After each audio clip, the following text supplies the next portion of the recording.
और इस वक्त की बड़ी खबर, पवन खेड़ा को अग्रिम जमानत मिल गई है। पवन खेड़ा से जुड़ी हुई बड़ी जानकारी, सुप्रीम कोर्ट से अग्रिम जमानत मिली है।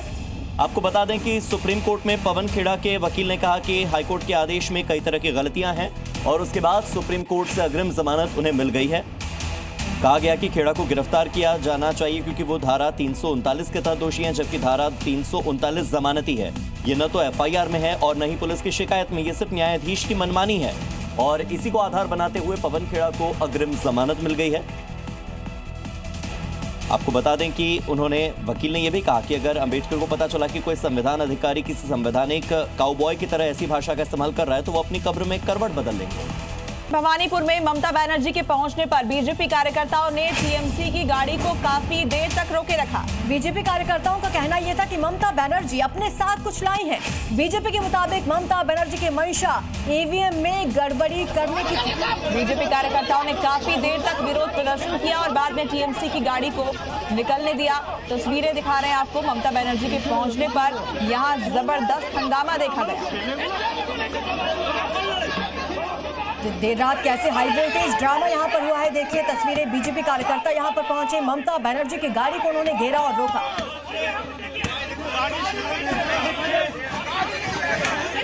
ये डुप्लीकेट मशीनें घुसा के टेम्परिंग करेंगे। ये कौन सी जगह है? कौन सी जगह है? एक जगह शेखावत स्कूल, ये काउंटिंग एजेंट है। काउंटिंग सेंटर के बाद टीएमसी का गाड़ी क्या, ये डुप्लीकेट। वहीं आपको बता दें कि इसे लेकर बीजेपी और टीएमसी की तरफ से वार पलटवार का दौर भी जारी है। बयान सुनवाते हैं आपको। सीओ आप लोगों को बोला है, कोई अंदर में नहीं है, ये सिविल स्ट्रांग रूम है, तो कोई अंदर में नहीं है या है, ये तो बाहर में जो इलेक्शन कमीशन का जो लाइव स्ट्रीमिंग हो रहा है सीसी कैम में, तो आप देखिए वहाँ पर कुछ लोग काम कर रहा है अंदर में और हम लोगों का कोई रिप्रेजेंटेटिव नहीं है। वो सोच रहा है जो भी करके हो ईवीएम का कब्जा करे, जैसे 2021 में कब्जा किए थे उसी टाइम में ईवीएम को कब्जा करने के लिए कोशिश कर रहा है। लेकिन पब्लिक और इलेक्शन कमिश्नर उसके बाद मानेंगे नहीं। वोट हो गया, जो रिजल्ट निकलेगा, जो चुनती होगा वही मानना पड़ेगा। ममता बंदोपाध्याय एक्स चीफ मिनिस्टर बन गया।